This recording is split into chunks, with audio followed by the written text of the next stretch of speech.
എല്ലാ വിദ്യാർത്ഥികൾക്കും പുതിയൊരു വീഡിയോയിലേക്ക് സ്വാഗതം. ഈ വർഷത്തെ +1 higher secondary second transfer allotment ഉണ്ടായിരിക്കുമോ എന്നുള്ളത് പല വിദ്യാർത്ഥികളും ചോദിച്ച കാര്യമാണ്.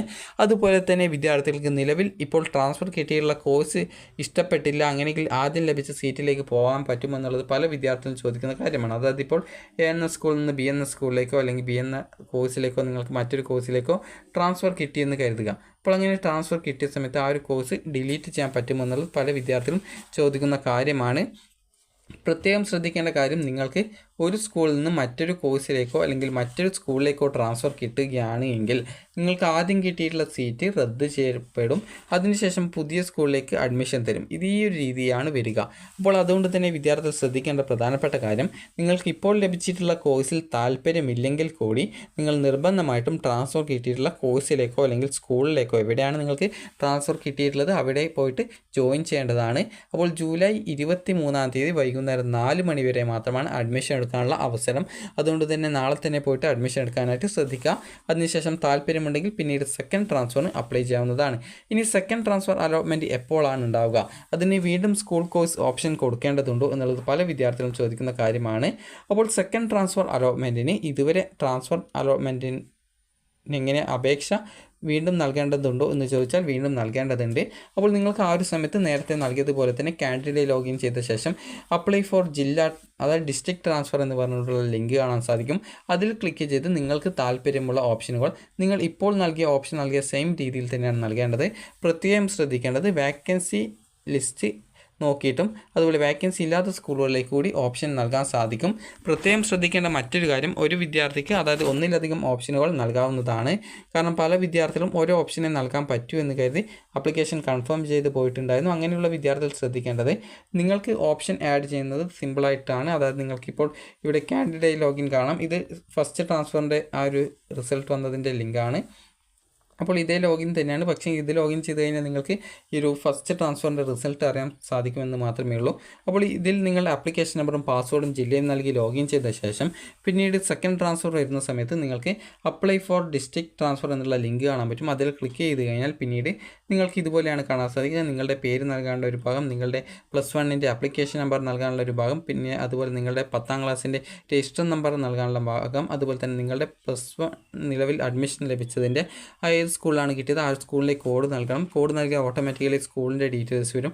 അതുപോലെ തന്നെ നിങ്ങൾക്ക് ഏത് കോഴ്സിലാണ് ഈ ഒരു അഡ്മിഷൻ ലഭിച്ചിട്ടുള്ളത് എന്നുള്ള ഡീറ്റെയിൽസ് നൽകണം. ഇത്രയും നൽകിയ ശേഷം പിന്നീട് അടുത്ത ഒരു ഭാഗത്തായിട്ട് നിങ്ങൾക്ക് ഇതേ രീതിയിൽ കാണാൻ സാധിക്കും. അതിൽ നിങ്ങൾക്ക് ലാസ്റ്റ് ആയിട്ടാണോ ഫസ്റ്റ് ആയിട്ടാണോ ഓപ്ഷൻ സെറ്റ് ചെയ്യേണ്ടത്, അതുപോലെ തന്നെ ഏത് സ്കൂളിലേക്കാണ് ട്രാൻസ്ഫർ ചെയ്യേണ്ടത്, ആ ഒരു സ്കൂളിൻ്റെ കോഡ് നൽകാനുള്ള ഭാഗം. ആ ഒരു കോഡ് നൽകുന്ന സമയത്ത് പിന്നീട് ഓട്ടോമാറ്റിക്കലി സ്കൂളിലെ കോഴ്സിൻ്റെ ലിസ്റ്റ് വരും. ആ ഒരു കോഴ്സ് സെലക്ട് ചെയ്ത് കൊടുക്കാനുള്ള ഭാഗം ആഡ് എന്ന് പറഞ്ഞുള്ള ഓപ്ഷൻ. അപ്പോൾ ഈ രീതിയിൽ നിങ്ങൾ ആദ്യം എല്ലാവിധ ഡീറ്റെയിൽസ് നൽകി ആഡ് ചെയ്ത് കഴിഞ്ഞാൽ അത് ഓട്ടോമാറ്റിക്കലി താഴെ ലിസ്റ്റഡ് ആയിട്ട് വരും. പിന്നീട് അതേ പേജിൽ തന്നെ വീണ്ടും കറക്റ്റായിട്ട് വീണ്ടും അടുത്ത ഓപ്ഷൻ ഏതാണ് വേണ്ടത്, ആ ഒരു സ്കൂളിൻ്റെ കോഡ്, കോഴ്സ് ഏതാണ് എന്നിവ സെലക്ട് ചെയ്ത് വീണ്ടും ആഡ് ചെയ്യുക. അപ്പോൾ ഈ രീതിയിൽ നിങ്ങൾക്ക് താല്പര്യമുള്ള എല്ലാവിധ ഓപ്ഷനും, ഏതൊക്കെ സ്കൂളുകളിലേക്കാണ് ട്രാൻസ്ഫർ ആഗ്രഹിക്കുന്നത് ആ ഒരു സ്കൂളുകളിലൊക്കെ നിങ്ങൾക്ക് ഇതേ രീതിയിൽ തന്നെ ട്രാൻസ്ഫറിന് വേക്കൻസി അനുസരിച്ചും വേക്കൻസി ഇല്ലെങ്കിൽ കൂടിയും നിങ്ങൾക്ക് ഓപ്ഷൻ വെക്കാൻ സാധിക്കുന്നതാണ്. അപ്പോൾ അതിനുശേഷം നിങ്ങൾക്ക് ഏറ്റവും അടിയിലായിട്ട് കൺഫർമേഷൻ ബട്ടൺ കാണാൻ പറ്റും. ഇത് ക്ലിക്ക് ചെയ്ത ശേഷം ഫൈനൽ കൺഫർമേഷൻ എന്നുള്ള ഒരു ബട്ടൺ ഉണ്ടാകും. അതിൽ ക്ലിക്ക് ചെയ്യുന്ന മുമ്പായിട്ട് ആപ്ലിക്കേഷനിൽ വല്ല മാറ്റങ്ങളും വരുത്തേണ്ടതുണ്ടോ എന്നുള്ളത് പരിശോധിക്കുകയും ഒരു മാറ്റവും ഇല്ലാന്നുണ്ടെങ്കിൽ കൺഫർമേഷൻ ബട്ടൺ ക്ലിക്ക് ചെയ്യുകയും ചെയ്യുക. ക്ലിക്ക് ചെയ്ത് കഴിഞ്ഞാൽ വിദ്യാർത്ഥികൾക്ക് ട്രാൻസ്ഫർ അലോട്ട്മെൻറ്റിൻ്റെ ആ ഒരു ആപ്ലിക്കേഷൻ ഫോമിൻ്റെ പ്രിൻ്റ് ഔട്ട് കിട്ടുന്നതാണ്. നിങ്ങൾ ഏതൊക്കെ സ്കൂളിൽ ഏതൊക്കെ കോഴ്സിലാണ് ഓപ്ഷൻ വെച്ചത് എന്നുള്ള ഡീറ്റെയിൽസൊക്കെ അതിൽ കറക്റ്റായിട്ട് രേഖപ്പെടുത്തിയിട്ടുണ്ടാവും. ഇനി വിദ്യാർത്ഥികൾ ശ്രദ്ധിക്കേണ്ട പ്രധാനപ്പെട്ട കാര്യം, ഇങ്ങനെ ഈ ഒരു ട്രാൻസ്ഫർ അലോട്ട്മെൻറ്റ് നിങ്ങൾക്ക് സിമ്പിളായിട്ട് അപേക്ഷിക്കാം. അപ്പോൾ ഇനി ആർക്കൊക്കെയാണ് ഈ ഒരു ട്രാൻസ്ഫറിന് അപേക്ഷ സമർപ്പിക്കാനായിട്ട് സാധിക്കുക എന്നത് നോക്കാം. ഇതുവരെ അലോട്ട്മെൻറ്റ് ലഭിച്ച് പെർമനൻറ്റ് അഡ്മിഷൻ എടുത്തിട്ടുള്ള ഏതൊരു വിദ്യാർത്ഥിക്കും ട്രാൻസ്ഫറിന് അപേക്ഷ സമർപ്പിക്കാനായിട്ട് സാധിക്കുന്നതാണ്. അതുപോലെ തന്നെ നിങ്ങൾക്ക് ഫസ്റ്റ് ഓപ്ഷനോ അല്ലെങ്കിൽ സ്പോർട്സ് കോട്ടയിലോ ആണ് അലോട്ട്മെൻറ്റ് കിട്ടിയത്, അല്ലെങ്കിൽ നിലവിൽ ട്രാൻസ്ഫറിന് അപേക്ഷിക്കുകയും എന്നാൽ ട്രാൻസ്ഫർ കിട്ടുകയും അതുപോലെ കിട്ടാതിരിക്കുകയും ചെയ്ത ഏതൊരു വിദ്യാർത്ഥിക്കും ഈ ഒരു ട്രാൻസ്ഫറിന് അപേക്ഷ സമർപ്പിക്കാനായിട്ട് സാധിക്കുന്നതാണ്. എന്നാൽ കമ്മ്യൂണിറ്റി കോട്ട, മാനേജ്മെൻറ്റ് കോട്ട എന്നിവയിൽ അഡ്മിഷൻ നേടിയിട്ടുള്ള വിദ്യാർത്ഥികൾക്ക് ഈ ഒരു സെക്കൻഡ് ട്രാൻസ്ഫറിന് അപേക്ഷ സമർപ്പിക്കാനായിട്ട് സാധിക്കുന്നതല്ല. അതുപോലെ തന്നെ വിദ്യാർത്ഥികൾക്ക് സെക്കൻഡ് ട്രാൻസ്ഫർ അലോട്ട്മെൻറ്റിനുള്ള അപേക്ഷ ജൂലൈ 24-ന് ശേഷം മാത്രമായിരിക്കും പ്രസിദ്ധീകരിക്കുക, അതായത് അപേക്ഷ സമർപ്പിക്കാനായിട്ട് സാധിക്കുക. കാരണം ഈ ഒരു സെക്കൻഡ് സപ്ലിമെൻ്ററി അലോട്ട്മെൻറ്റ് വന്ന് അതിൻ്റെ റിസൾട്ടൊക്കെ വന്ന് അതിൻ്റെ അഡ്മിഷൻ കംപ്ലീറ്റ് ചെയ്ത ശേഷം മാത്രമായിരിക്കും വിദ്യാർത്ഥികൾക്ക് ഈ ഒരു സെക്കൻഡ് ട്രാൻസ്ഫർ അലോട്ട്മെൻറ്റിനുള്ള അപേക്ഷ ആരംഭിക്കുക. അപ്പോൾ നിലവിൽ ഫസ്റ്റ് ട്രാൻസ്ഫർ അലോട്ട്മെൻറ്റ് ലഭിച്ച വിദ്യാർത്ഥികൾ ചെയ്യേണ്ട പ്രധാനപ്പെട്ട കാര്യം എവിടെയാണോ ട്രാൻസ്ഫർ കിട്ടിയത് അവിടെ നിങ്ങൾ അഡ്മിഷൻ എടുക്കുക.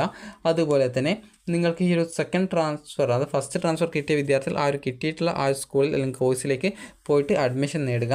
നിലവിൽ ഇപ്പോൾ സെക്കൻഡ് ട്രാൻസ്ഫർ അലോട്ട്മെൻറ്റിനായിട്ട് നിങ്ങൾക്ക് ഇതുവരെ ട്രാൻസ്ഫർ കിട്ടിയിട്ടുള്ള വിദ്യാർത്ഥികൾക്കും കിട്ടാത്ത വിദ്യാർത്ഥികൾക്കും അതുപോലെ തന്നെ ഇതുവരെ ഹയർ സെക്കൻഡറിയിൽ പെർമനൻറ്റ് അഡ്മിഷൻ എടുത്ത ഏതൊരു വിദ്യാർത്ഥിക്കും ഈ ഒരു സെക്കൻഡ് ട്രാൻസ്ഫറിന് അപേക്ഷിക്കാം. അതായത് ഫസ്റ്റ് ഓപ്ഷൻ ഉൾപ്പെടെ സ്പോർട്സ് കോട്ട ഉൾപ്പെടെ ഏതൊരു വിദ്യാർത്ഥിക്കും സെക്കൻഡ് ട്രാൻസ്ഫറിൽ അപ്ലൈ ചെയ്യാവുന്നതാണ്. നിങ്ങൾ വീണ്ടും ഇതേ രീതിയിൽ തന്നെ സ്കൂളും കോഴ്സും ഓപ്ഷൻസ് ആയിട്ട് കൊടുക്കേണ്ടതാണ്. അപ്പോൾ താല്പര്യമുള്ള വിദ്യാർത്ഥികൾ മാത്രം സെക്കൻഡ് ട്രാൻസ്ഫറിന് അപേക്ഷിക്കുക. കാരണം പിന്നീട് സെക്കൻഡ് ട്രാൻസ്ഫറിന് ശേഷം പിന്നീട് ഒരു ട്രാൻസ്ഫർ ഉണ്ടായിരിക്കുന്നതല്ല. അതുകൊണ്ട് തന്നെ ട്രാൻസ്ഫറിന് അപേക്ഷിക്കുന്ന സമയത്ത് വളരെ ശ്രദ്ധയോടെ തന്നെ ഈ ഒരു ട്രാൻസ്ഫർ അപേക്ഷ നൽകുകയും ട്രാൻസ്ഫർ കിട്ടുകയാണെങ്കിൽ നിർബന്ധമായിട്ടും മാറുകയും ചെയ്യുക. അപ്പോൾ വിദ്യാർത്ഥികൾക്ക് ഈ ഒരു വീഡിയോ ഉപകാരപ്രദമായിട്ടുണ്ടെങ്കിൽ ലൈക്ക് ചെയ്യുക, ഷെയർ ചെയ്യുക. Thank you for watching.